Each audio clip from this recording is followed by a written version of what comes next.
Good evening. This is Bobette Mays. I'm the vice chair of the Reparations Commission. This is our meeting, July 21st, 2025. We are having some kind of technical difficulty, but I think it'll be recorded on live stream. So we're going to welcome everyone, and I will do the roll call. So, Dwayne Barton. Dwayne Barton. Tiffany Devereaux. Norma Baines. Here. Renetta Conyers. Christopher Gordon. Present. Kimberly Jones. Here. Duana Little. Dwayne McAfee. And I'm Bobette Mays. I am present. Glenda McDowell. Present. Asandu McPeters.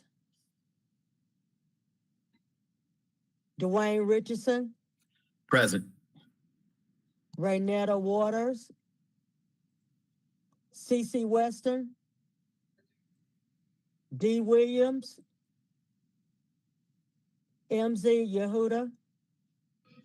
Present. And Keith Young.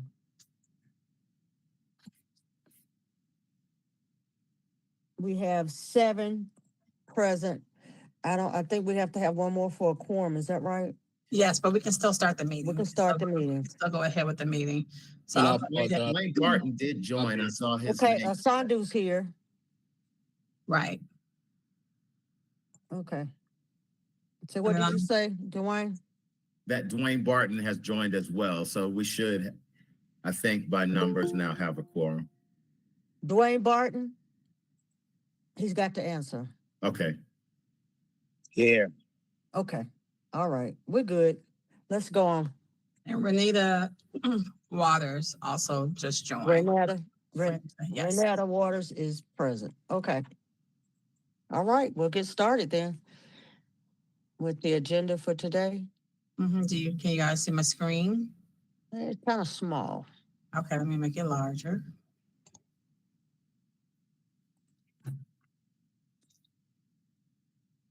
don't know what technology is doing. Today is not good with technology. Sorry, It's not. Mine is messed up too. Are you all able to see? I think I'm gonna take my glasses off. Yeah, we can finish. Are you able to see or no? Yes. I can see. Yes. I can see. He'll just go on and read it. Okay. We're good. So would you like for me to move forward with the Yes. minutes? Okay. Yeah. Did you all have an opportunity to review the June 16th, 2025 action minutes? Yes. I did. So would you all like to take a vote to approve? I need a motion to approve the minutes from the last meeting. Dwayne Richardson makes a motion to approve the minutes from the last meeting. And I need a second. Asandu McPeters seconds. Any questions? All in favor? Do I need to call roll call for? You do, because we're online. Yes, ma'am. Okay. So Dwayne Barton.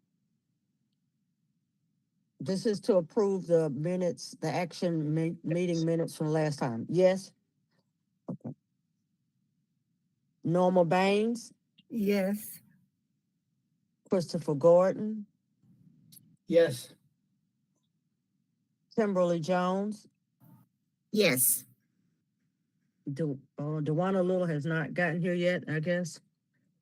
No. Dwayne McAfee, neither. Bobette Mays, yes. Glenda McDowell. Yes. Asandu McPeters. Yes. Dwayne Richardson. Yes. Renetta Waters. Yes. I guess CC Weston, I haven't seen her yet. D. Williams, I haven't seen yet. And MZ Yehuda. Yes. The ayes have it, the yes have it, and the motion is carried. Thank you, Bobette.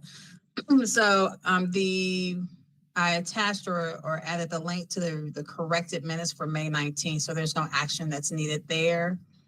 Our objectives for today is to provide you an extension timeline update, to give you an update on the 501c3, an update on community engagement, the final report update and budget update, and then to talk about next steps. So I will stop. Yeah, I think, is it Dwayne Richardson? Are you gonna report out on the, 501c3? Yes. Okay. So before we do that, I'll do a really quick overview of the extension, just to Okay. give you guys an update on the extension. So give me a minute. Let me pull that up. Share this tab instead. Are you all able to see that? Maybe a little small. Mm-hmm. Yes. Okay. Let's see if I can make it a little. There you go. Okay, perfect. So what I wanted to do is just give you all an overview of what you've accomplished since we began the extension process. In March of 2022, we had the, March 22nd, we had the retreat. You all reviewed recommendations for your systematic extension. We discussed the CRC extension request that you went before City Council for in August of 2024.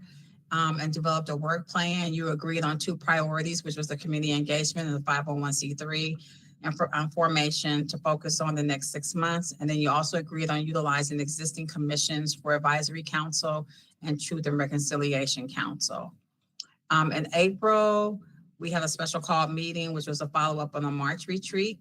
Again, there was an update on the discussion about the 501c3. You all decided to have financials at the following meeting in May. There was an update on community engagement meetings, and then I provided an update on the final report. In May, there was another special call meeting. Again, update provided on the 501c3. You all voted on and approved to move forward with forming your 501c3. That was passed at a 10-1 in favor. And then the update again was provided on community engagement. Last month, the update provided on the 501c3, there was a discussion on the formation, submission of paperwork, and share the proposed name and mission of the organization, and discussion on the voting on the name and mission at this meeting. There's an update on community engagement meetings and discussions on having additional meetings to discuss IFA recommendations. And again, an update on the final report or the draft. I shared that it had been completed. So again, we're here at this meeting in July, and we'll go back to the agenda, but it's going to be the update on the 501c3, the update on community engagement. I'll provide a budget update, which was requested, and then an update on the final report. So I'll stop sharing. Okay.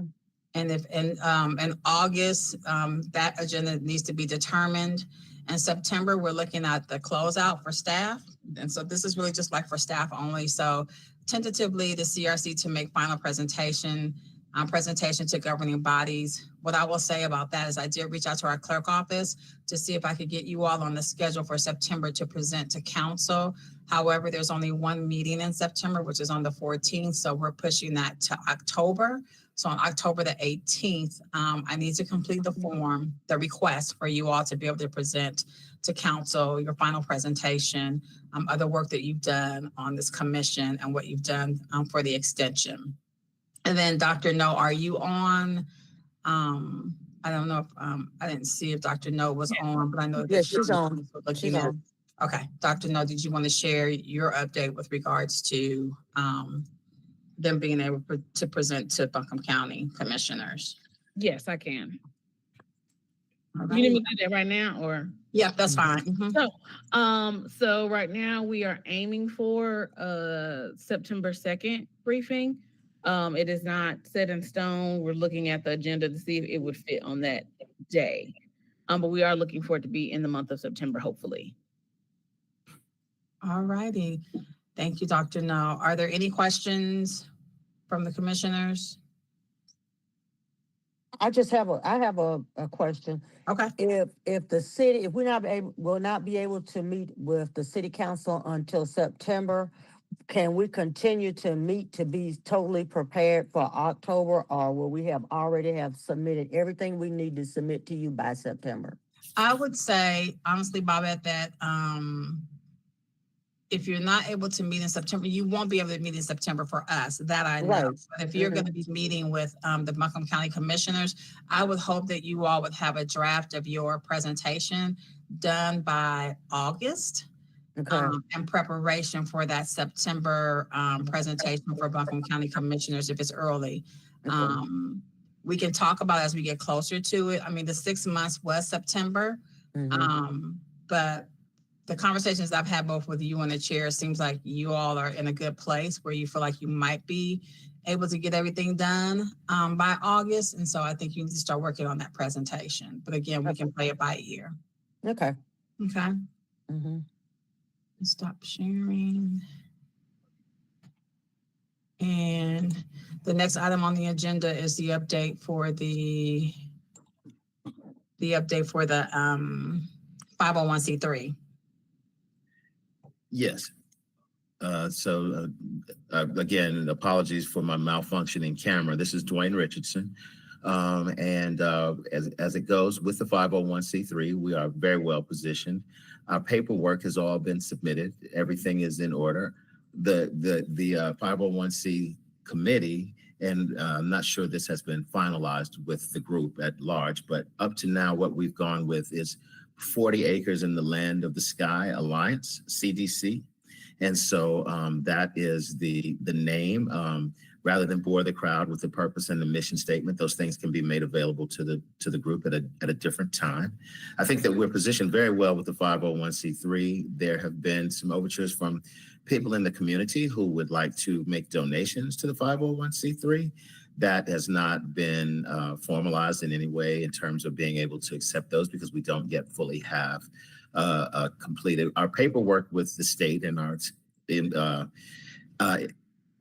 employee ID number. All of those things are completed. And so our 1023, which allows us to have a tax exempt status, has been submitted, and the clock has begun ticking on that.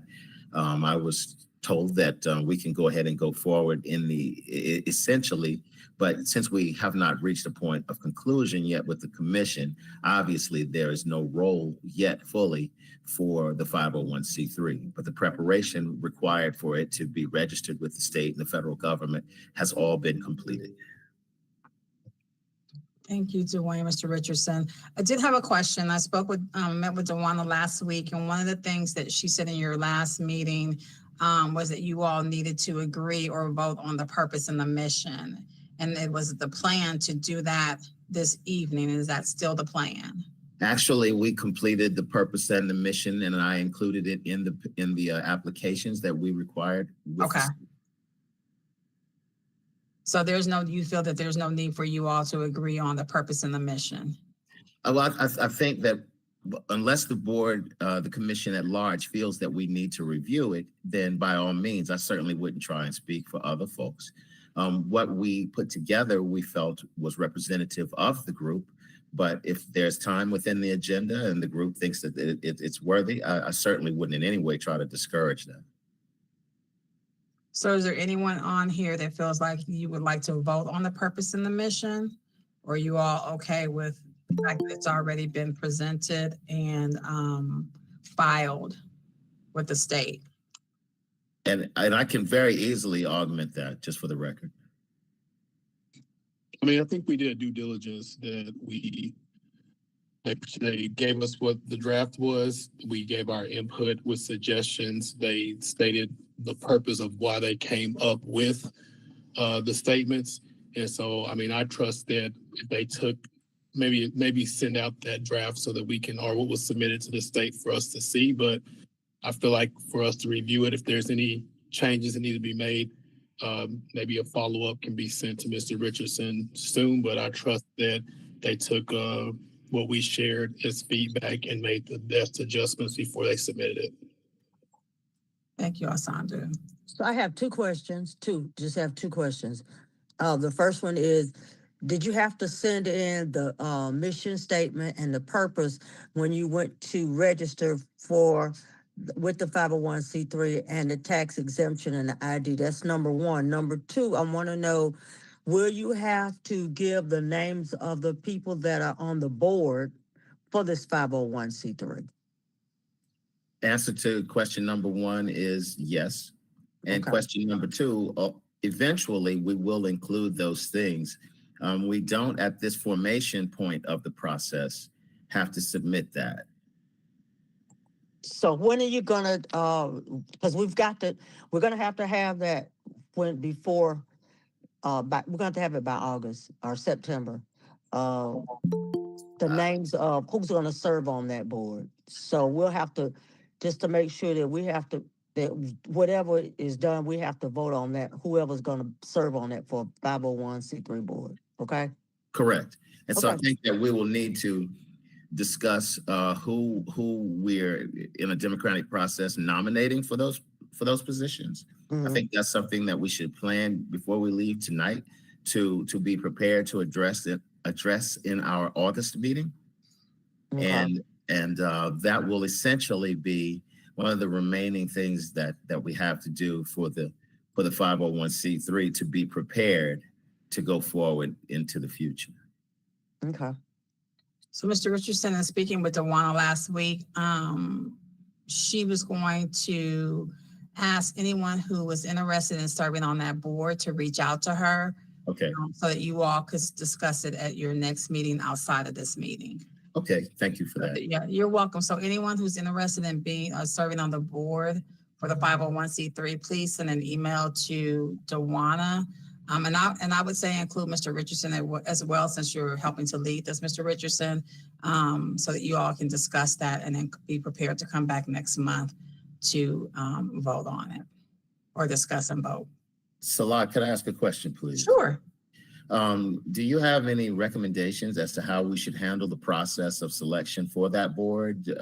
Whether we should organize in our open meetings for nominations and then an open vote like that? Or do you think it's more beneficial to do it as you just have advised?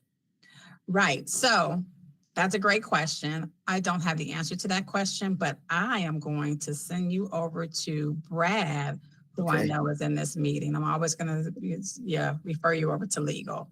Okay. Hi, thank you, Salah. Good evening, everyone. Mr. Richardson, I'm going to suggest that getting now down into the details of this separate entity is important, because this is really where you are beginning to diverge away from what has been the standard commission into this new body. I would suggest because of that you actually handle that outside of these meetings. I think that'll go a long way to separating these two entities formally and legally. I see. Okay, thank you. All righty. Thank you, Brad. Mr. Richardson, does that complete your update? Does anyone have any questions? Okay. Does anyone have any questions or comments with regards to the 501c3? I just wanted to ask Brad, I know that it's outside of the scope, but as far as the legality of it, and I'm wondering if someone that's going to serve on that board, should they be somewhat bonded, or is it some kind of, where would we go to look to see how you would make a selection for the board for the 501c3? Because I don't know if it's just like, I'm trying to figure out if it's just like just anybody that's on there, or would it have to be anything specially specified to serve on that board? And where would we go to look, even though I know that you can't, that's not for you.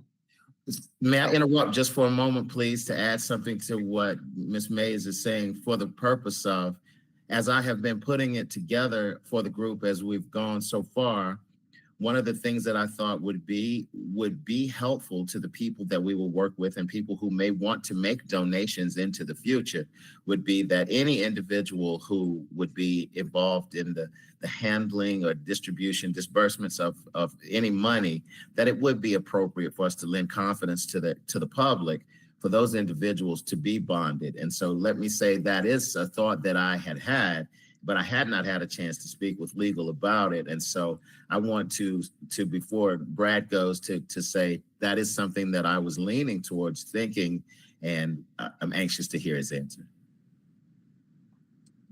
Well, the very good news here is that you have a tremendous amount of flexibility. There are no specific requirements that the individual or individuals who choose to serve as board chairs or on the board at all have to have any particular requirements. You have the ability to determine what you think are the best characteristics. I think Mr. Richardson has pointed out one that may be beneficial. As you decide what you are considering as characteristics, I'm happy to weigh in on that if anyone wants to share those questions with me during the process. But you have almost total flexibility with delineating what you're going to have as the characteristics and the requirements, but there are no automatic fixed requirements that you must include. Thank you. Thank you very much. Thank you, Brad. All righty, are we ready to report out for community engagement? So I'm sorry, this is D. Williams, and I didn't find my hand raising thing. I just ran in here from getting out the car.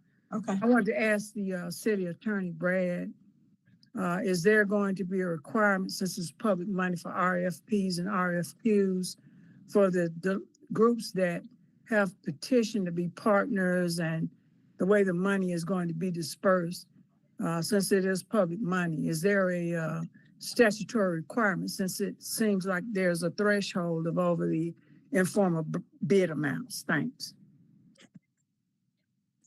Yeah, with regard to any of the money that's currently been allocated towards reparations by either the city or the county, the expenditure of those funds will likely be subject to public RFP, RFQ, some sort of public procurement process if we are engaging with a third outside party. All of that will follow state procurement laws, dependent upon the amount of the money and the kind of service being procured. Thank you, sir. Yes, ma'am. Thanks, Dee. All righty, are we ready to move on to the community engagement piece? Babette? Yes, we are ready. You'll hear from Dwayne Richardson and Dwayne Barton first on how they work to intertwine this economic development with housing, and they all of that ties together with the other IFAs. Okay, great, thank you. Dwayne Richardson is gonna hold it down. Okay, so you want Dwayne to do that? Yes. Okay. So let me begin with a couple of disclaimers. Given the present climate and the present administration at the top of our government, we realize that there are certain things that once were acceptable and could be put forward in particular ways, that the climate has shifted, and we're keenly aware of that. Having said that, I want to say that some of the things that I will read and the language that will be used will be from a time where DEI was an accepted course of action. And so where we need to work with Brad and legal to clean up that language, change that language, make it fit with the present climate, we will happily do so.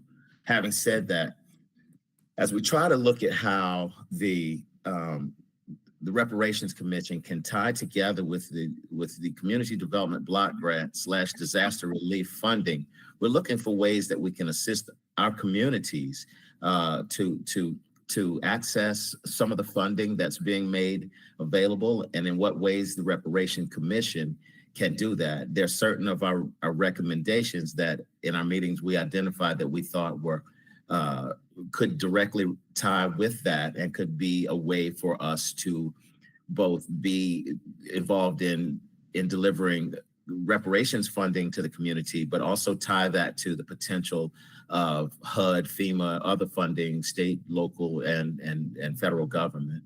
So with that in mind, we know that there are connections to housing that we can make a difference in the community with, where it pertains to home repair, infrastructure redevelopment. In other words, for example, Ms. Mays, in her part of the community, there are very, very dire infrastructure needs in terms of city water and city sewer. That's one avenue where we could tie directly with some of the focus of the infrastructure dollars that are part of the disaster recovery.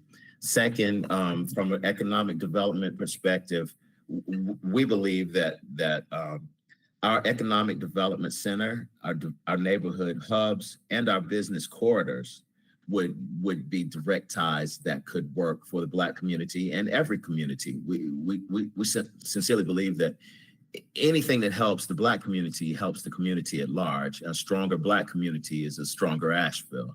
So having said that, we believe that one is a Black Economic Development Center, neighborhood hubs, and business corridors.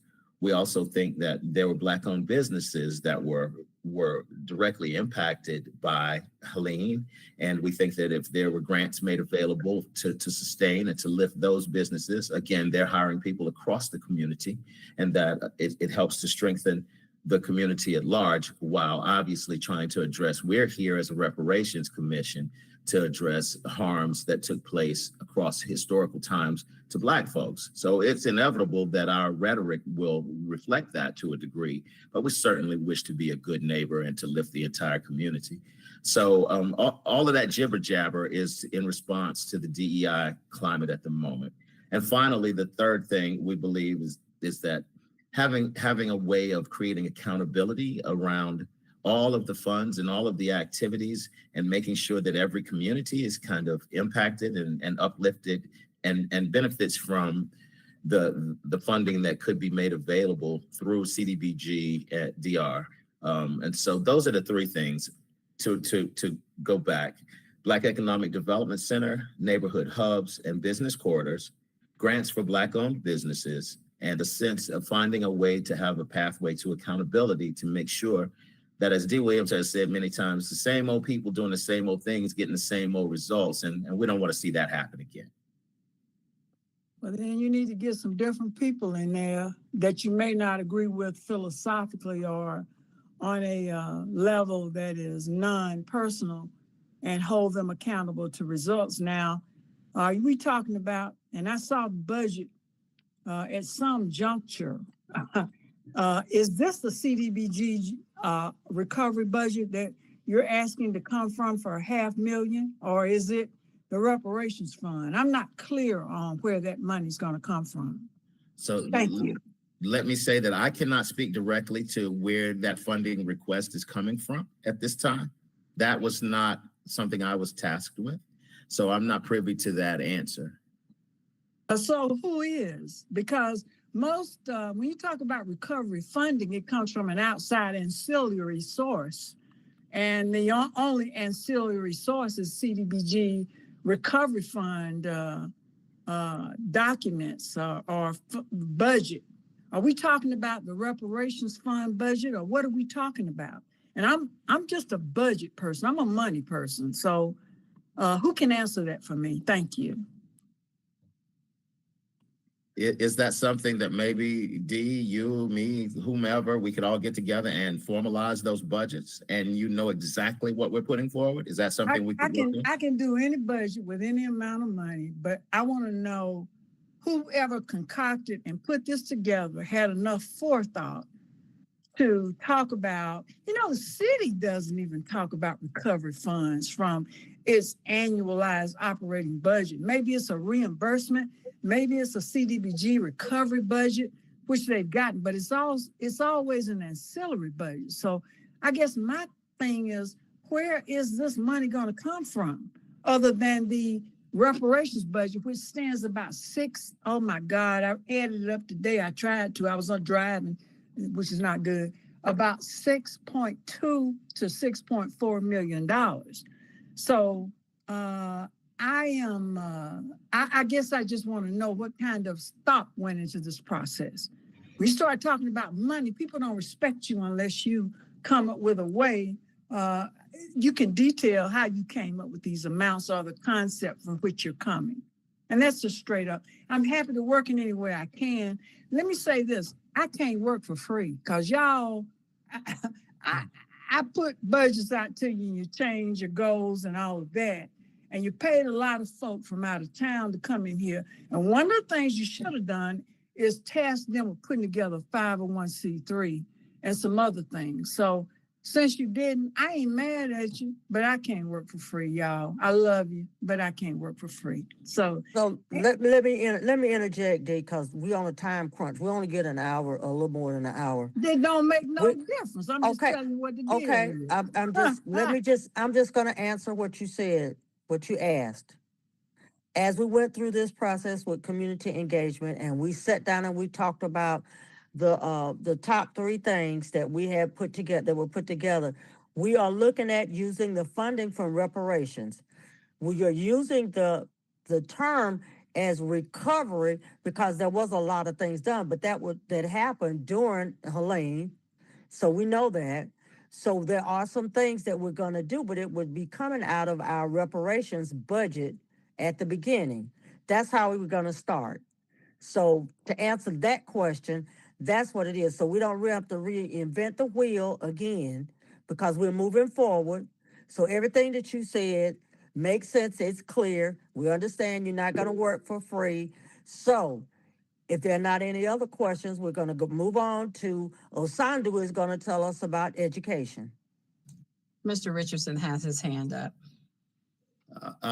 In the interest of time, I will reach out to Ms. Williams and speak directly with her to figure out how we can work this out and make use of her expertise and to find out what compensation is appropriate. Thank you. Okay. Thank you, Mr. Richardson. Osandu? Yeah, so for time-sensitive purposes, one of the things I reiterated with our community engagement group is that the education's recommendations have been submitted and there's not any change that we need to add for us. We did meet and are in agreement that the recommendations that we have submitted, we want all of them, if we could, to essentially hopefully be constructed and agreed upon and implicated. But universal child care, accessibility for all is a priority, especially with all the change that are happening to funding for child care. So we think that that's a priority.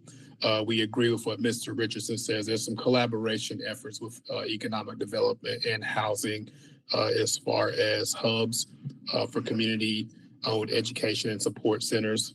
Everything that Mr. Richardson said, we kind of agreed upon the same, is that recommendation kind of has some overlap. We do believe that property acquisition for those support centers would be good, not just for reparations, but for the community in general. And then there's some post-secondary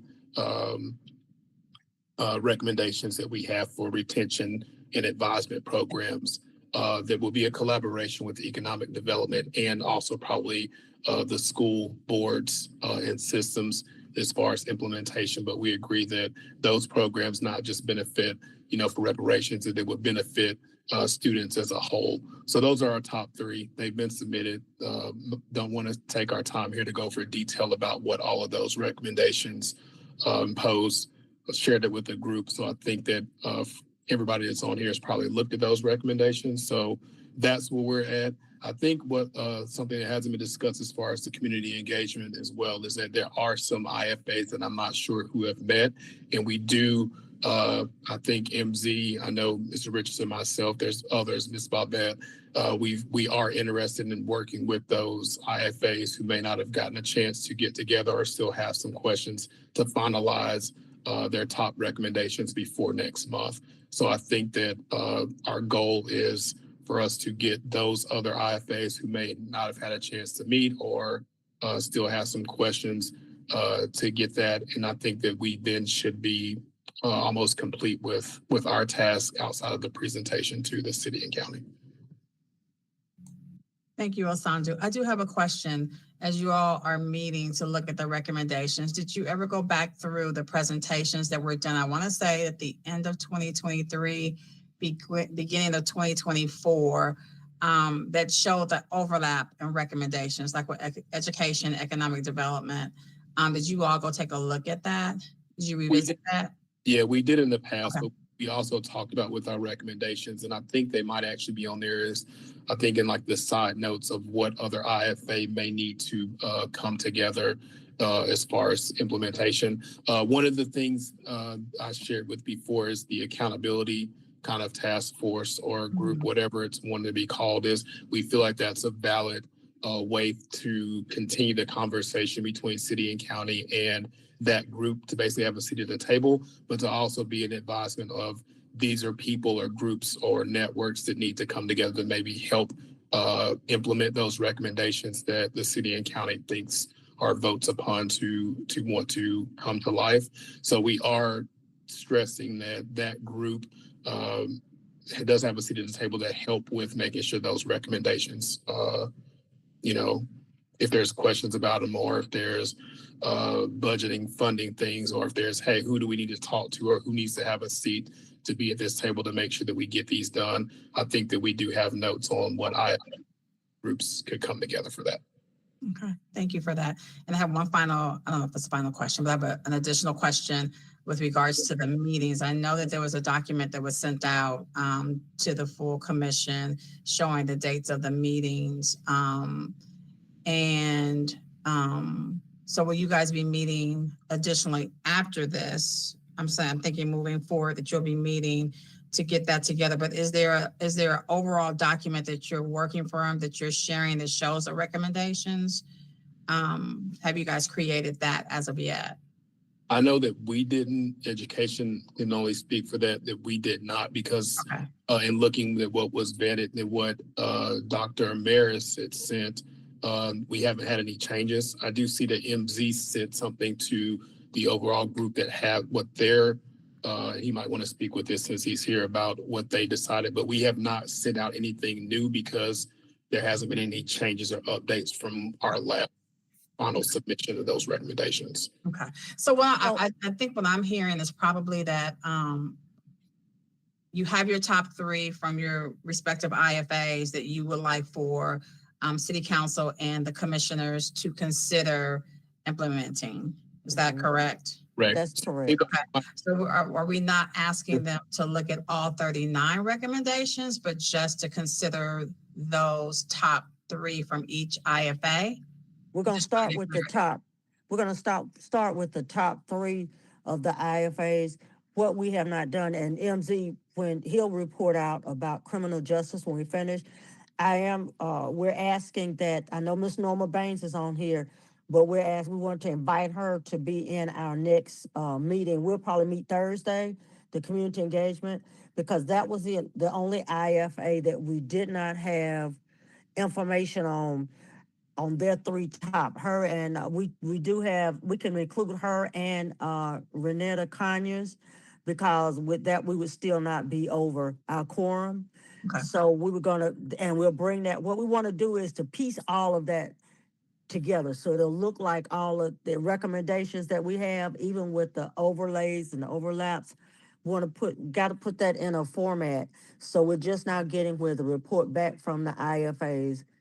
And when we meet on Thursday, we'll look at that and we'll start piecing that together so that when we come the top three that we'll have. And we're also working on, when the next step we'll have to do will be advisory council. So if you just let Mr. MZ. Yep, that's fine. MZ, you have the floor. Thank you, Babette. All right. Thank you. Good evening, everyone. Let me start by saying all 39 of the recommendations are important, and our hope is that the city of Asheville's city council and Buncombe County Board of Commissioners will approve and implement them all. We also know that where we live has had to and needs to continue to be prepared to endure the full impact of Hurricane Helene on our communities. As such, community engagement got together and we sent out a call to the IFAs to use the last couple of weeks to identify the recommendations that would aid our communities immediately in the wake of Helene. Again, let me state this again. We recommend that all recommendations are adopted and implemented by the City of Asheville's City Council and the Buncombe County Board of Commissioners. We just ask that the ones pinpointed through these efforts are implemented first before the others. That's just overall, and just to speak about community engagement and criminal justice more specifically, the members of the Criminal Justice IFA met last week, July 17th, and developed these what we're calling recovery recommendations that align most with the 4 categories of Helene recovery as classified by Asheville and Buncombe County: housing, infrastructure, economic revitalization, community well-being. Certain areas we pinpointed that connect to these recovery areas in our recommendations. And I guess when the time comes, we'll report out as to what those are. But just a general overview, mental health cases have increased due to Helene and the impact of Helene. This affects us all. It impacts Black residents, but it also impacts everyone else. So if we're talking about criminal justice, we can talk about the people that are justice involved, but we could also talk about those people providing services to those people that are justice involved.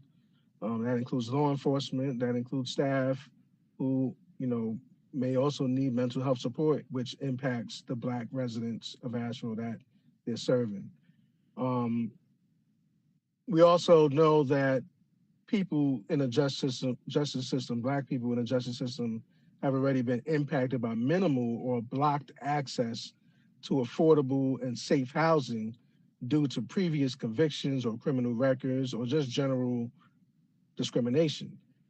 Displacement and gentrification were major issues prior to Helene. Helene has only exacerbated that issue here as well. So recommendations pertaining to that have also risen to the forefront. And then finally, representations of Black people in law enforcement has always been an issue in the ranks of our city and county. But we also know, we're aware that all of law enforcement has saw a drop in numbers since Helene. So we know when a certain segment of our community sneezes, we know the Black community catches the flu.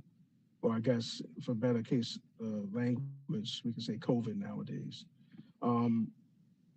We also looked at general recommendations that were not necessarily connected to recovery, but were also policy driven. And so as we propose our recovery recommendations, we're also putting up our policy recommendations, which do not call for a budget, but call for a change in policy. So that is really the report coming out of Criminal Justice IFA. I Thank guess you, the thing Lindsay. about it is, and I don't have a way, I'm kind of hiatus here, but I want the city attorney to look at those recommendations and remove. And Brad, I mean, you're a cool dude and you stayed back there in the lurch, but you know all that stuff about talking about Black people ain't gonna work in this DEI anti-inclusive environment. So the first thing we need to do is talk about removing those legal restraints. And I don't know if you're able to do that and what your charge is from city council and city manager, but we need to be able to comply. And I've seen those things go out from this commission, and they talk about Black people. And so we need to talk more specifically about data-driven objectives to not be obstructed in the court system. Because I know y'all have people waiting out there on you to stop this whole process. The other thing is I'm kind of confused about recovery versus where we were on the other track. And I'm not really confused, but I think it's conflated. And, you talk about recovery. Are you mimicking what the overall system is doing? Are you talking about what the community needs? And do you have data to back that up? Let me just say this. And I don't want to keep coming as an adversary to what y'all want to do, because you're going to do what the hell you want to do anyway, with or without me. I just know what my participation goals are going to be. But I know that we need legal counsel in here. And to push this project forward, you're going to have to listen to legal counsel. They don't have them in here for nothing. So I just want you to know that even though you love folk and you talk about partners and all that, and I saw a doc that was pulled up, my sister pulled it up, and she talked about, well, who all these people here is? She is who she is. But she said, who are these people here? And said, these are the partners. But you can't dole this money out. This is taxpayer money. And it has to come in the form of an RFP or RFQ and be used for a public purpose. So I guess I'm just kind of befuddled. But at any rate, and we conflate these issues of reparations, and then you come back with a recovery budget, but you don't have an ancillary budget for recovery. You want to dive into the reparations budget. If you're going to do all this, you need to mimic whoever you're looking like. These folk ain't going into the city budget. They're going after ancillary funding. And so I'm going to leave it like that and leave y'all like that. So thank you. Bye. Thank you, Dee. Any other comments or questions for the community engagement update piece? No, I do want to say though that in what Ms.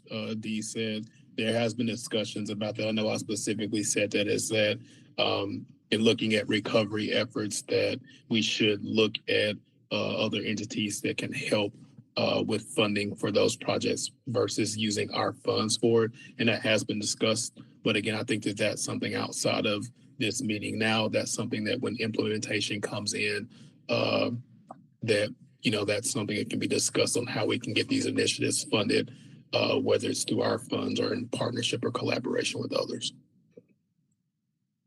Thank you, Osandu. Anyone else?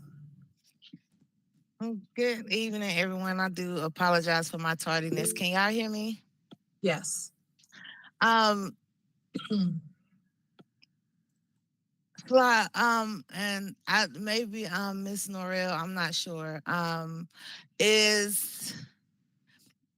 Could we talk I think a lot of great questions while I've been sitting here listening and the statements have been said, but I really want the full commission to be clear on exactly what does this look like in reference to city and county initiatives around from recovery and how reparations is moving forward in the eyes of city and county, because I think it's not clear based on these questions and these statements, and I really want us to be clear on what that looks like from the city and county perspective, so that the next how we move forward can be determined by that, and we can be informed on the best way to move forward. I just don't think that clarity is there, and so could y'all please give y'all's perspective on how the work of prioritizing recommendations with the lens of recovery, and also what does reparations look like moving forward in the eye, given the the administrative constraints that y'all are working within around DEI and all of the things. Right. So I think maybe that will help kind of give us some context to move forward with, if y'all don't mind. Nope, don't mind at all. So I think in previous meetings we talked about as the recommendations were being looked at, that you guys look at how it would play in or overlap with the work that's being done or the things that are being done when it comes to recovery. So right now, and Dr. Noah and I met last week to talk about this, and our offices are coming together to work on this crosswalk. So I know I've been bringing this crosswalk up, and it's a work in progress. I know Dwayne Barton is here, and he's asked for it a couple of times. And as soon as we get that kind of shored up, and a little tighter, we'll be able to share that document out with you all. We do have to give it to, I will need to give it to our city manager for her to take a look at as well. But what we're doing is we're taking the recommendations from the Cease to Harm, the recommendations from you all the 39 that you passed, as well as the buckets of work that we're doing with our recovery process. And there's 4 of them. And we're seeing how they overlap, right? So it's the work that we're already doing or the work that we will be doing to see how they overlap so that we're able to kind of put that into the work that's going to be gone, the money the work that's being done, and the money that's coming into the city, as well as the money that you all have with the reparations funds. So for example, and I can't tell you the name of the building, but there is a building that was in urban renewal. We've been having conversations about that. And the reason why I'm not giving a whole lot of details about it is because it's still a work in progress. We're still trying to figure out what we're going to do with it, but I will be sharing it with you guys eventually. There's a building that will be coming available through urban renewal. That we're leasing out, but that was taken during urban renewal. And we're looking at how we can use that building. Is it something that you guys would be able, I think I shared this with you in the conversation, Dawana. That building is going to need some work, right? And honestly, if we look at the work that needs to be done, it may take the whole budget that you all have to upfit that building and to make it into one of the centers that you're talking about, economic development center, right? So we're looking at what can we do as a city. Is it something that we'll utilize initially? And then when you guys get your 501c3 up into a place where you can be able to take that building over and do the work that needs to be done, we give that building back to you all. But again, it's very preliminary conversations right now. So I know it sounds kind of like I'm not giving a whole lot of information, and I can't because I don't, things have not been ironed out with that. But we are looking at, again, as the recovery work comes available, Deborah's going to probably clear it up for me a little bit. As the recovery work is going through, how those recommendations kind of overlap with the recovery work. And I'm going to let Deborah go ahead and speak. Well, I just wanted to clarify one thing with regards to the next steps. I think you said, Salah, about the temporary interim use as a city facility, continuing to have it used as a city facility, and we don't know what the next steps would be. So I didn't want to overpromise and underdeliver, because I think in your statements you said then we would have you all consider, but it would be, as Dee has said on a number of occasions, it'll be, like an RFP process or additional policies that are developed that says how property that was, I guess, received through the urban renewal process, how those properties will be disposed. And I don't think that we have a disposition policy that's firm. Right. So I just wanted to clarify. Thank you for the clarification, Deborah. Thank you for that. Appreciate it. Dr. No, I see that you were. Yes. So to add to that, very similar, we have a crosswalk that we started a while back before the storm hit. And actually we met the day, I think the storm hit, with the subject matter experts to start looking at the CRC recommendations in alignment with the Cease to Harm recommendations. Now we're going back and adding in the big recovery projects that are coming through the pipeline and seeing how they overlap and where that could possibly be utilized. But just kind of want to reiterate that, again, from the purpose and the process of the CRC Commission to make those recommendations, you have done that part. And so after that, it moves to the board and the council. And so any implementation strategies, any disbursement of funds, that's going to be at the discretion of the board, and then any staff that's been given direction. So I, again, kind of to what Deborah just said, don't want to overpromise and speak out of turn, but I honestly can't say how it's going to go, because we have to then take it to the board and go from there. And so ultimately that next step comes with taking you all's recommendations to them and then going from there. But I will say that right now the lens is leaning towards how can these things benefit recovery, long-term recovery? Is there a way to help weave the work that you all have suggested and the things into long-term recovery and maybe utilize the funds in that way?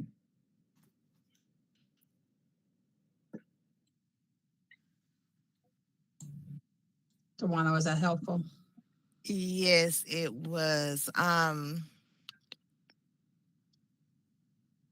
It does pose a question. And so I'm gonna just throw it out there just because like I definitely want to understand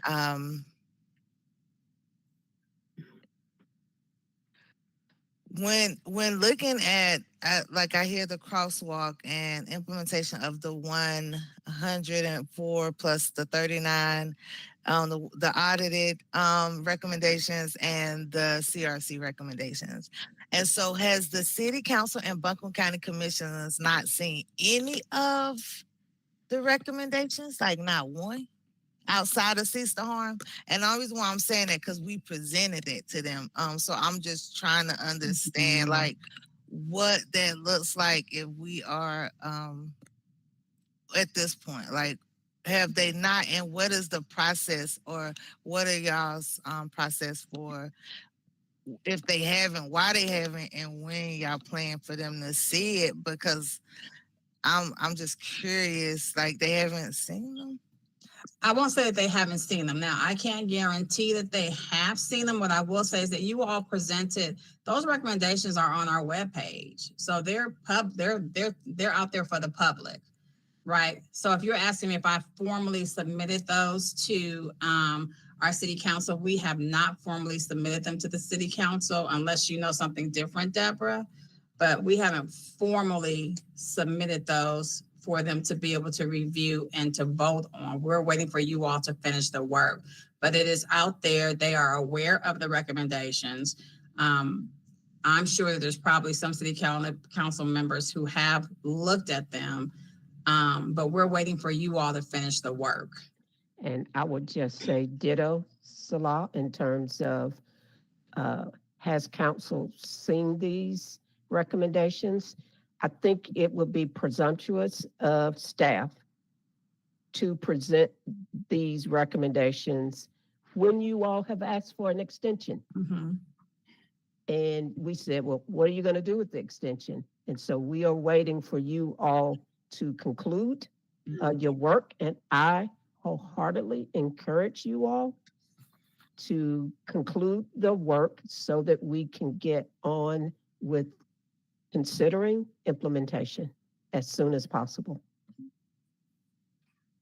Yes, and I'll just add to that, the county side, as Salah said, they are public knowledge. I want to say we did a presentation. I want to say a lot of time has passed and Hurricane Helene has blurred my memory, but I want to say we did a presentation and kind of briefly did an overview of the recommendations. So as far as them being at least seen, I believe so. But to Salah's point, and even to Deborah's point, we weren't taking them to our governing bodies for a decision to be made until you all gave us the stamp of approval that you were done, you were finished, you were but you are good with these 39 and go forth. And so once we are able to finalize that process, then there'll be a more formal process of taking it to our governing bodies to present that information to them. So I got one question to add to that question. Like when I hear this, which is understandable, and I already had that. I kind of figured that much. But when we made the 39 recommendations prior to, and that was prior to the extension, our extension was not to, and a big part of that was not to resubmit or to submit more recommendations, those 39 had been like finalized by the full commission at the time, right? And so the purpose of the extension was not to refinalize the 39 recommendations. And the only reason why I'm saying that is because like when I run into Buncombe County commissioners and city, they like, what are y'all doing? And when they asking me, I'm like, we done submitted our recommendations. Y'all ain't seen. That's how I knew they didn't see them because I spoke to them just in passing, not formally, not in a meeting, and that's the kind of context. And so it almost looks like we haven't done what we were tasked to do, which we have done. The extension was not to do that, to go back over recommendations. It was to the 501c3 and to community engagement and vetting along those lines, something along those lines, but it had nothing to do with the recommendations necessarily. Thank you. It's And the I'm so sorry. prioritization of those You're right. recommendations. Yeah, that's right. But there are state laws that govern city council in terms of RFQs, RFPs, and limits to public purpose projects. And so one of the things that we see is the language in the DEI. It doesn't meet DEI requirements. Listen, pause for a second, because I wasn't finishing, and I understand RFPs and all of the things. But I was talking, and they are here to do. So I'm done. And I'll cease and let you talk since you're the chairman. Yes, please, because I wasn't finished. And so I'm just trying to understand the thought process. I get what Dee's talking about, but that's not what I'm referencing. I'm not referencing RFPs and RFQs and none of that. I'm referencing general knowledge, and I get that it's posted on y'all website, which I think is great. Thank y'all. But it doesn't, for some reason, everybody don't got the information that is done. And maybe that's a simple email like, if you have a chance, check out the website. And you know what I'm saying? Like, I don't know what the process is, but everybody is not informed that we have completed that aspect of this work as far as submitting the recommendations and having those finalized. And so that's the part I'm just trying to understand. Can I talk now since you're done? I would like Salah to talk, or Norel. Can it doesn't matter to me, but you're out of line in terms of statute. D, you've muted yourself. No, you're muted. D, you're muted. So you go right ahead. So, Deborah, did you want to respond? No, you can go ahead. Okay, so Dewana, I cannot speak to who you've been approached by and them not being aware of the recommendations. I know that you all presented, and during your presentation back in August of 2024, when you were asking for the extension, I believe that it was noted in that presentation that you all had completed your recommendations. Right. And so, but you were asking for additional time because you felt like there was still work that needed to be done. That extension was granted based on your request that there was still work to be done. So again, I can't speak to why you may be approached by governing council or commissioners stating that they haven't or they're not aware of the recommendations. But again, they are on our website. And I would like to add that we are waiting on a report that finalizes both the process, so council members get the entire picture, not just 39 recommendations. And I think, Salah, we can talk about what that timeline is and process is for the report itself. Right, that's coming. And yes, and then that will be what goes to council and potentially to commission. That's what we will be presenting. Yes, and so to that point, just to add to specifically answer your question, Dewana. So it has been posted. I'm pretty sure we did a presentation, and kind of gave an overview of the recommendations. But exactly what Deborah said, we don't take anything partial. So we're going to go to the board, or I'm going to go to the board of county commissioners. It's going to be with the full story of this is where we started, this is what we did in the middle, this is where we ended up, and here is this final product. Because they have completed this process of the community engagement, the recommendations, assessing the harm, all of those steps and those things that you all have done along the way, they have culminated into this batch of 39 recommendations and the cease to harm audit. And so when you all are finished and say, okay, we've done our community outreach, we've prioritized, here you go, then we take that to the governing bodies for next steps. And so that's why it hasn't been formally taken or formally presented to them to move forward, because it's still ongoing. Once this extension ends and it is finalized and finished, that's why I was saying, we're trying to get you all on the calendar for September to make that final presentation.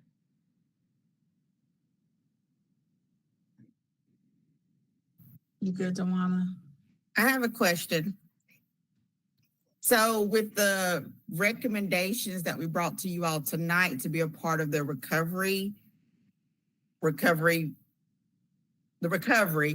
will that also push us back in our timeline as well, as far as getting our recommendations moved forward?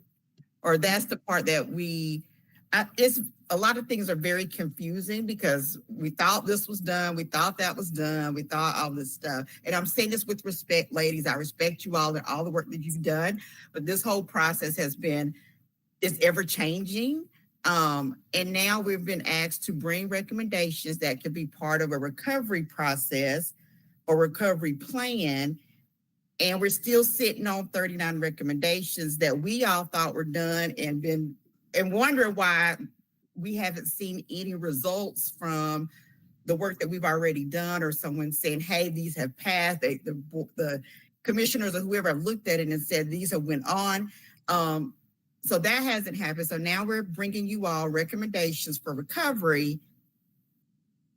So are we going to have to wait now on you all to say these have been accepted as part of the recovery process before all 39 can go? Or what is the timeline? What does that look like now for us? I mean, I think that's I don't know if that makes sense, but I'm trying to make sense of what does that mean now, because we're saying we're not done because we have the extension, and now we're adding another piece on, the recovery piece, which y'all have access to do. So are we technically going to be finished after you all decide that these recommendations can be included in the recovery work? I guess that's my question. Yeah, I think so. It is very confusing, and I'll answer this in the best way that I know how. First, the reason why we asked you all to look at your recommendations as it relates to recovery is because the response, what was put forth to us was, you all were trying to figure out what recommendations you wanted implemented. You wanted to, remember we had the short, the medium, the long term, right? And then there are those of you who did not like the word prioritizing. And I'll go back to the retreat where we're like, you need to prioritize these, because if you don't, then we'll have to prioritize them for you. So when the conversation came up about re-looking at the recommendations and trying to determine which ones they want to implement, I said, look, we're in recovery. So if I were you, I would look at which ones you think will kind of work with recovery. So it wasn't that response to you was from the request of you all, from the work that you were doing, right? With regards to looking at the recommendations.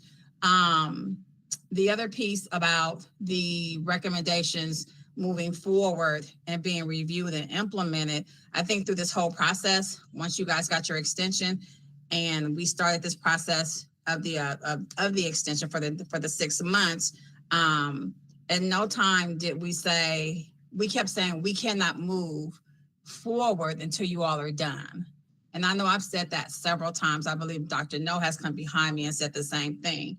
At no time did we say that we were going to put the recommendations forward. We were saying until you guys are finished, there's nothing that we can do, right? Like, you have to finish the work. You went before council and you told them that you were not done That's why you wanted the 6-month extension. You guys actually came up with 7 things that you wanted to do with regards to the extension. In March, when we went to the retreat, we got it down to 2, which is the community engagement that you're doing right now, and the 501c3, right?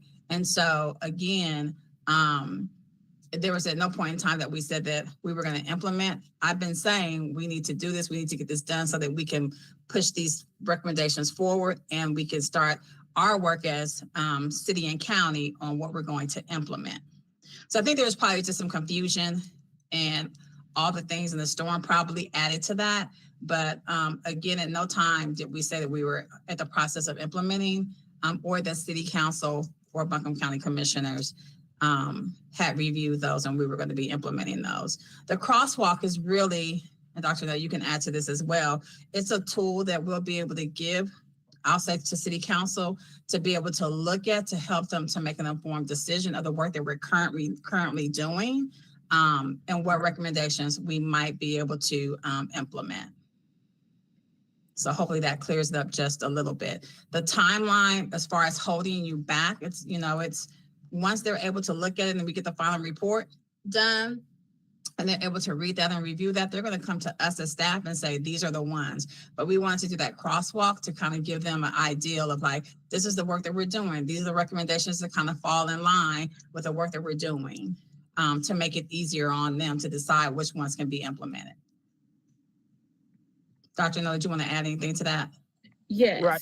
Hey, and for the whole thing around recovery, the only reason that was even brought up for real is because of the current political climate where you can't say reparations, or you can't say reparations, or you can't say black. That's why the whole thing around recovery is what it is. And the money that we have for reparations is we how can we leverage that money to get more money to do the recovery efforts in the communities that we want to support, that we went through this whole reparations process about. So the recovery thing was just brought up because we all know the climate right now. We can't say certain words. We can't say this. So let's say a word that everybody agreeing with right now, from Texas to New Jersey: recovery. Thank you, Jermaine. Yes, thank you for that. And I think too, to mimic, or not mimic, but to bring in something that MZ mentioned earlier, that there is so much going on with long-term recovery, and that oftentimes, regardless of a storm or not, we know that marginalized groups, especially Black and brown groups, tend to struggle the most coming in recovery, coming back. And so with the recommendations, you all had some great recommendations out there for some long-term success, whether there was a storm or whether there wasn't a storm. But because there was a storm, what are those things that maybe now can move to the forefront, and to help with the recovery, so that we make sure that our marginalized communities and Black and brown communities can recover well.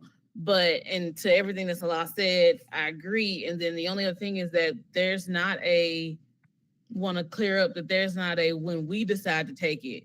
When you all say that you are done, the power is in your hands. When you say that you are done, you finish, stamp your approval, then we will work on our side to take these things to our governing body. So like I said, I was looking at the schedule today, seeing when was the earliest that we could possibly have the chair and vice chair come and present. And so we're looking at that September 2nd meeting.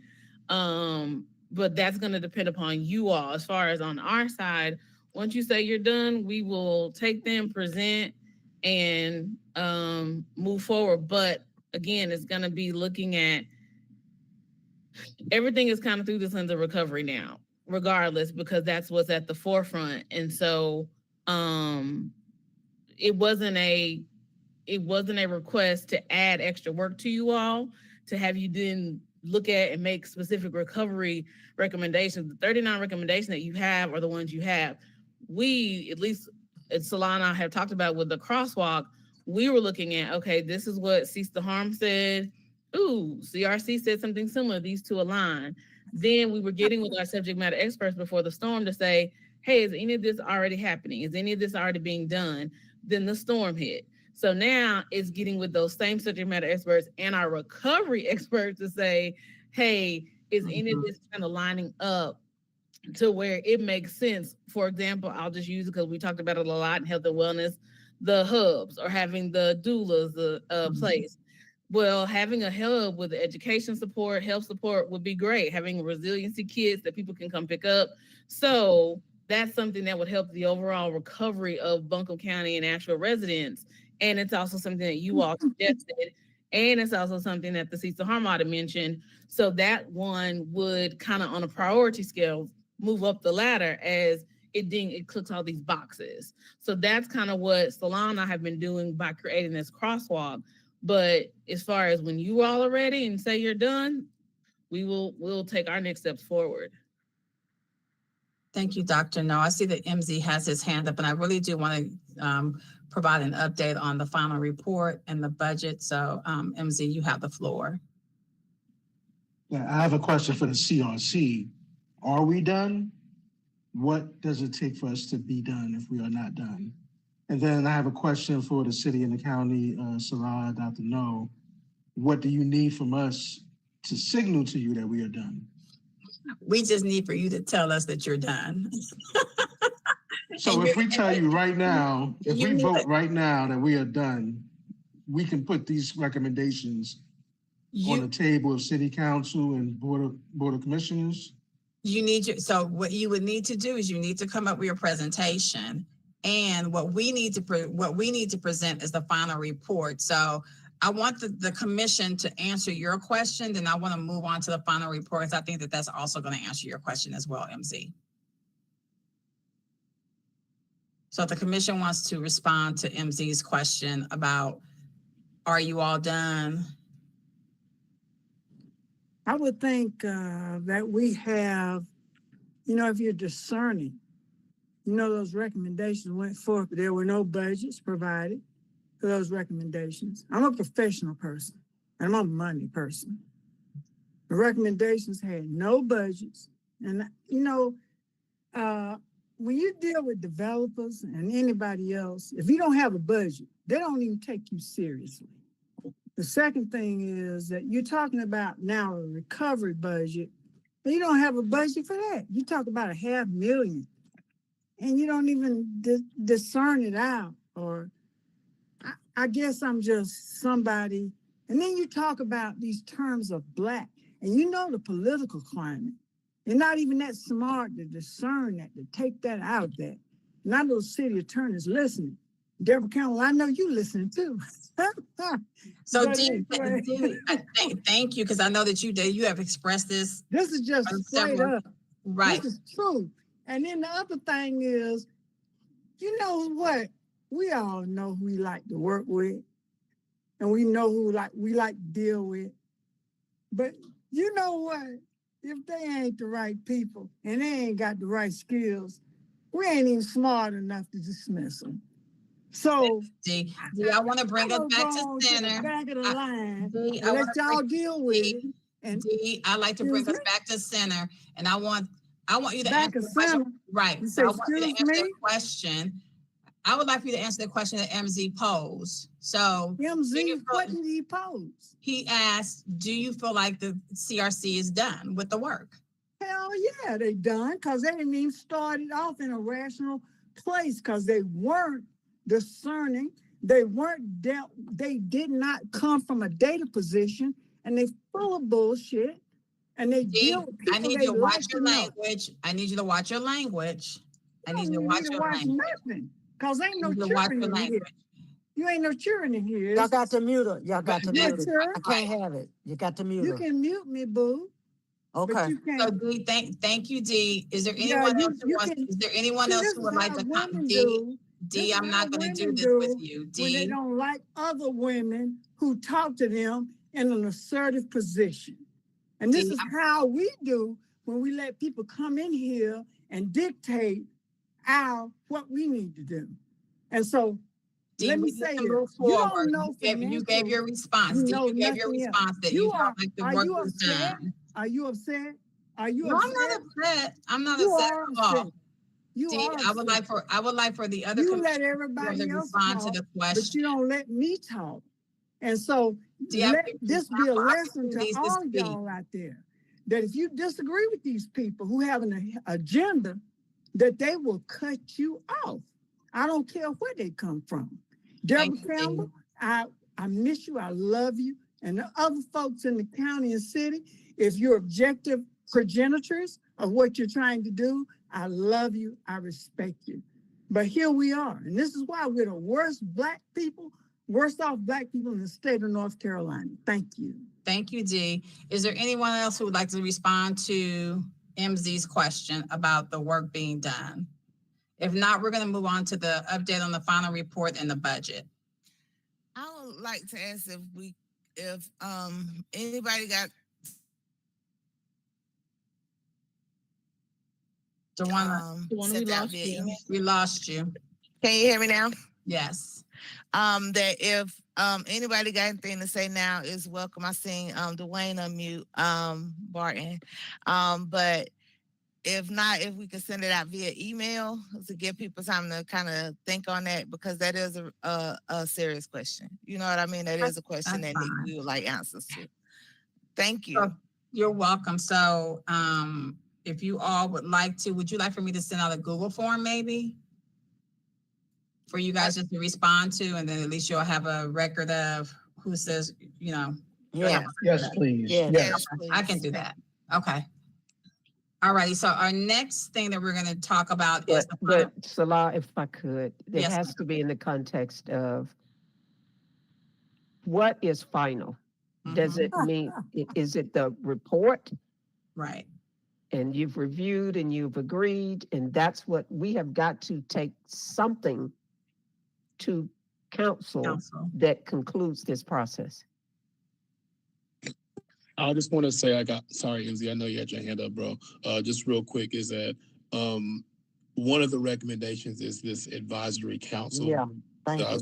Stated a while is that if that's something that is implemented, then I think the ending to "we are done" can be answered, because that whole proposal or recommendation is based upon this. If there's questions, if there's additional work, if there's discussion, like I said, who needs to be at the table, if there's budgetary things, that this group of people can still be in place that can, one, reach out to the people who worked on the commission, to reach out to others who are doing the work in different groups, and to come back and be a part of the discussion to make sure that the recommendations can try to be implemented. So if that's something that is strongly can be approved, then I think that our question can be answered of, yes, we are done, in contingency that this council or group has a seat at the table to continue the discussion and the work. That's what I just wanted to say, that was what we were really, the end thing with the community engagement that was the most important to us, because we did understand that once we send the recommendations, once that they're out there, we wanted to have an advisory council that would be able to be there as you implement these things, and we would always have a place at the table. And that was what we really talked about, that meant the most to us. So when we say we're done, we do want that advisory council to be part of the process as you all move forward, because I know that we give the recommendations, we understand that, and we understand that after we give the recommendations, that you all start the implementation process, that we would like to be involved. And so we would have a council that could work together as we work with you all as you do the implementation. That's what we wanted. DeWanda, I see your hand. DeWanda, I see your hand. D, give me just a second. Give me just a moment, please. Absolutely. MZ is next. I think MZ was next. No, I think DeWanda's hand was up. So the advisory council that you're speaking about, that is definitely in process, but you know that all of our commissions have been put on hold for meeting. And so we are working on that. Asandro, I believe you applied to the African American Heritage, as well as Mr. Chris Gordon, I believe. That's correct correct. me if I'm wrong, right? So I know that your applications have been received. We are definitely working on what our boards and commissions are going to look like. I spoke with the then chair of the African American Heritage Commission, so they're aware. They're aware. So that's still, I mean, that's still being worked on. I don't want you all to think that we dropped the ball on that or we've forgotten about that. I understand that those were there was two of those that we were looking at, the Truth and Reconciliation and as well as the advisory. So that is in process. And thank you for sharing that. That was one of the things that you needed to feel like you all were done with the process. And then I saw Dewana's hand up and then D.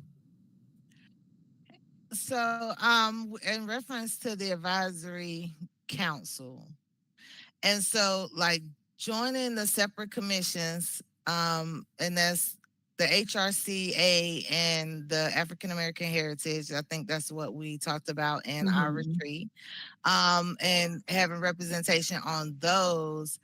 But is it possible to also have representation on the 4 additional committees that the city around recovery that the city just implemented?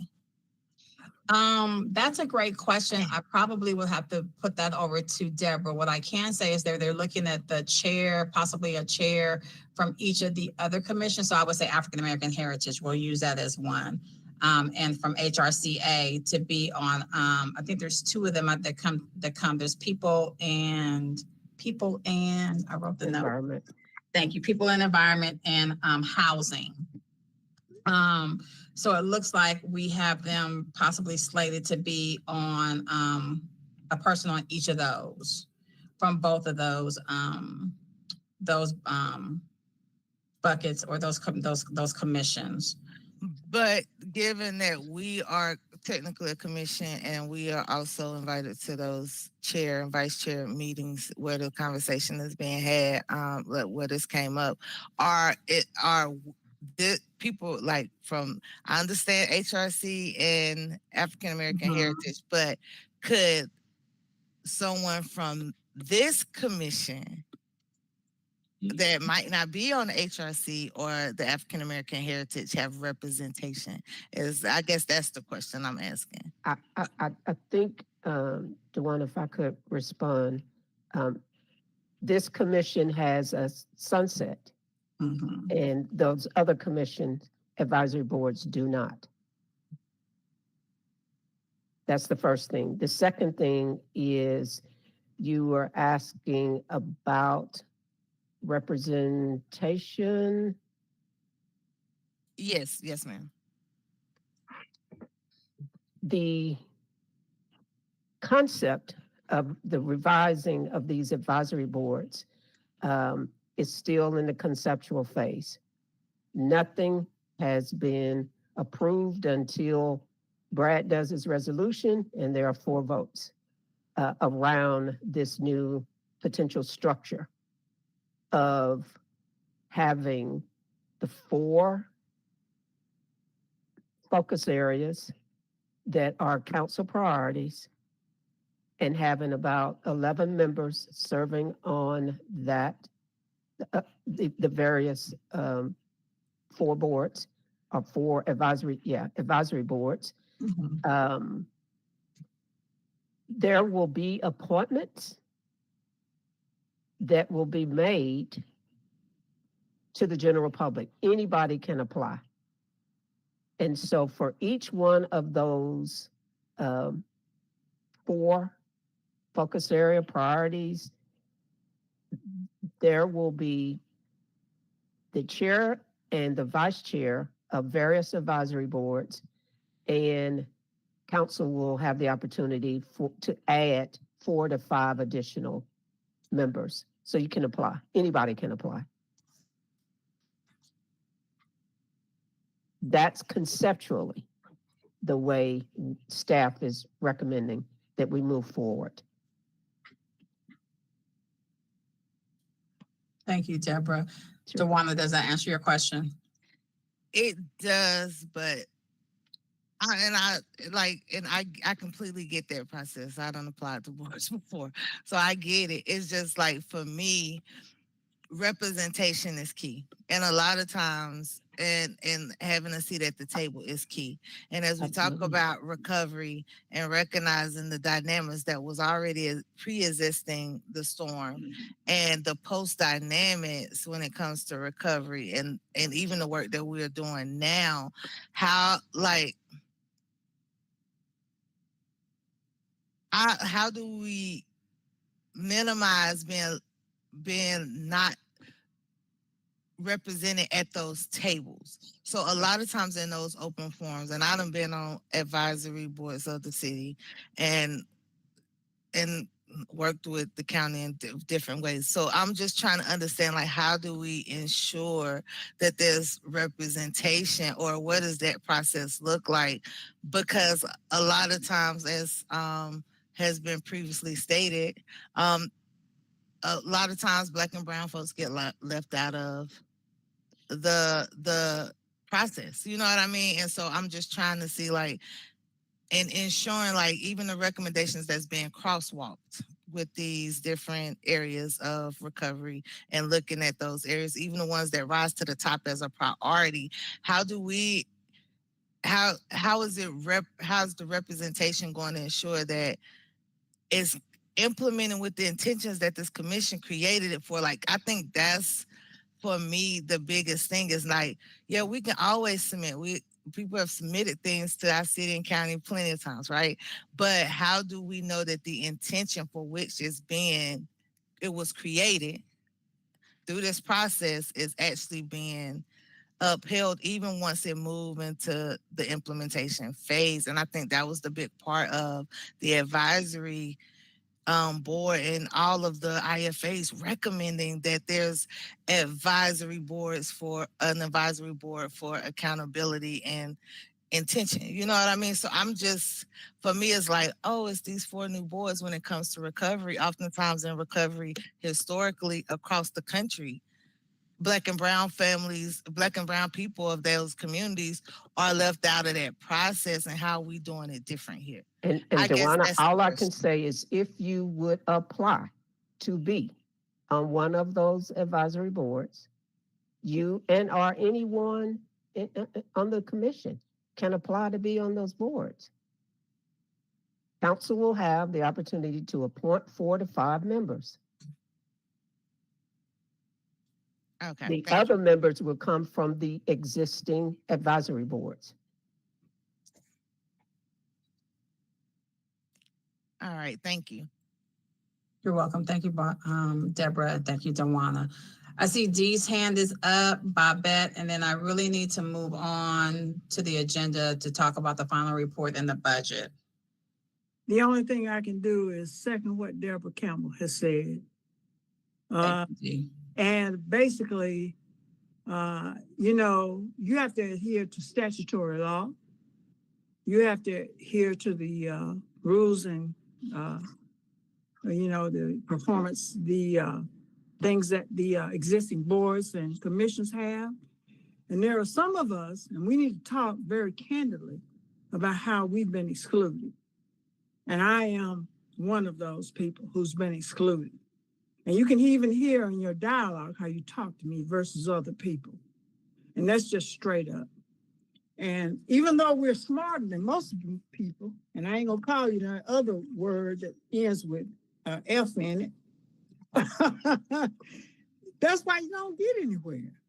It's because we're so divided. And then you don't want to adhere to the rules and regs or what the government has said. And you don't want to adhere to existing protocol and statutes. That is why we don't get anywhere. And then you play this good old boy game. And so those of us, and I will say this to y'all, I will put in RFP for these reparations funds if the city provides them with a nonprofit that supports me and other people. And they're not going, if I have anything to do with it, they're not going to donate those to those of you who are on the inside. It is public money. So they will have to ascribe to an RFP. So I just wanted to let you know that. And you can tell by the tone and timbre of the way that they talk to us and me that they don't give up. And I don't even want to get into that. You know, I work out every day to keep this down. So, Deborah, I love you. And Brad, I respect you for your integrity. And I just want you to know that I am so ashamed of some of the shit you've seen here. So thank you so much. And I look forward to bidding against these people in an open RFP process where we can bring people in that want to help our community. Thank you. Thank you, Dee. So I am going to move forward and give you an update on the final report. You all should have received an email from me earlier today prior to this meeting with a link to the final draft, not the final, but the final draft of the report. It's my understanding that one of the commissioners reached out to me and said they were having a problem with the link. So I'm working on that. When I get that to you to be able to take a look at, we are looking to get this completed as soon as possible, but we did want you to be able to lay your eyes on it. I think the report looks really great. There's a lot of great information in there. It reflects all the work that you all have done. So you should be very proud of yourselves with all the hard work that you've done. And so I'm going to work on that link because I'm not sure why it's not opening up. I don't know if there was anyone else who had an issue with opening it, but I will get that link fixed and I will get it sent back over to you. And then with regards to the budget, you all should have received the budget from me as well. And I'm going to pull that up and share my screen so we can just kind of briefly go over that. And I'll make it bigger so you all can see it. Are you all able to see that? I can't see you, so okay, great. So as you'll see for FY26, what's remaining in the budget, this is for the city, is $3,531,359. What I do have to let you all know is that there is a 25,000, close to 26,000 that has not been pulled out of the budget that I was told about today from our finance department, and that went to monies that was owed to the Cease the Harm that we owe to the county. They paid it, and so Dr. No, I know we talked about that, but we kind of dug a little bit deeper prior to this meeting and found that you all were not paid that $25,000. So that will be coming out of that budget. So that will, it'll be a little less money. But right now, this is what you have in your budget from the city. And this includes the annual $500,000 plus a 2% annual increase, which you'll see right here, the $530,604 that was put into your budget. And then Dr. Nudge, you want to speak to the county's budget? Sure.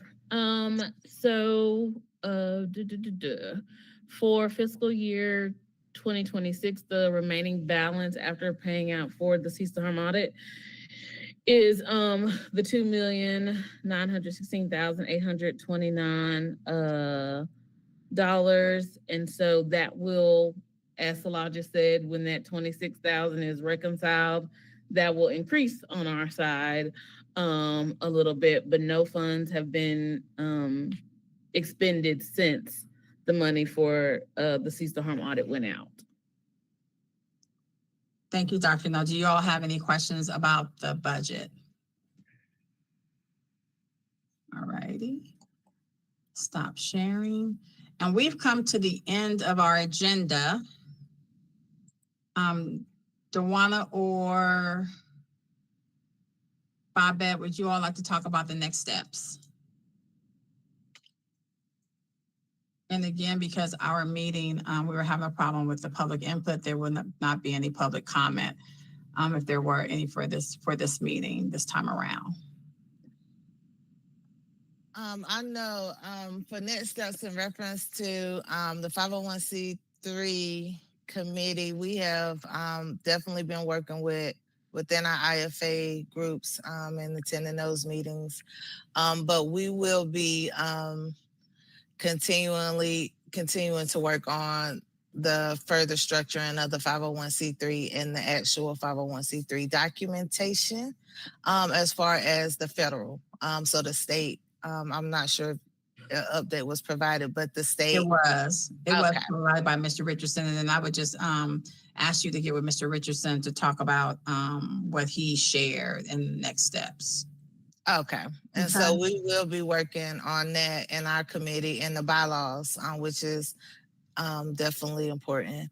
But we also, in reference to IFAs, I did speak, I did attend the economic development as well as criminal justice. And what I did talk to them about is how to start preparing our report, our presentation, not even report, but our presentation for the city and county that will be in September.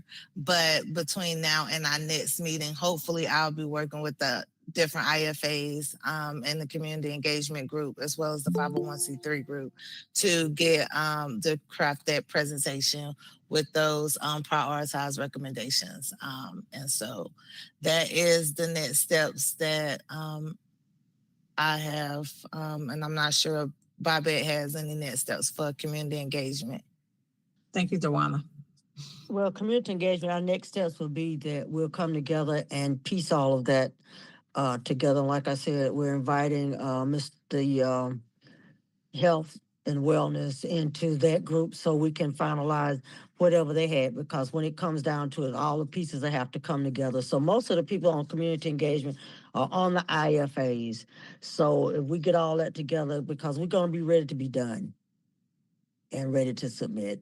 So that's what we're looking at. So when we meet, we'll meet probably Thursday. We'll probably meet Thursday. Hopefully, we can get them all together, and we'll start putting things in place for everything that needs to be submitted when we go to draft for for the county in September and for the city in October, because we're done. We're just about done.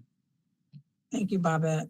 And then the next steps on my side is to create that document or form to send out about what it would take to be completed. I will add the information that Osanju asked about the advisory commission, and I'll get that out to you all. Thank you. Thank you. Dawana, do you want to call for a vote to end the meeting? He surely will. I would like to adjourn the meeting. All those in favor, and if there's no other comments or questions, can I get an aye? Aye. Aye. Aye. Thank All you right. all.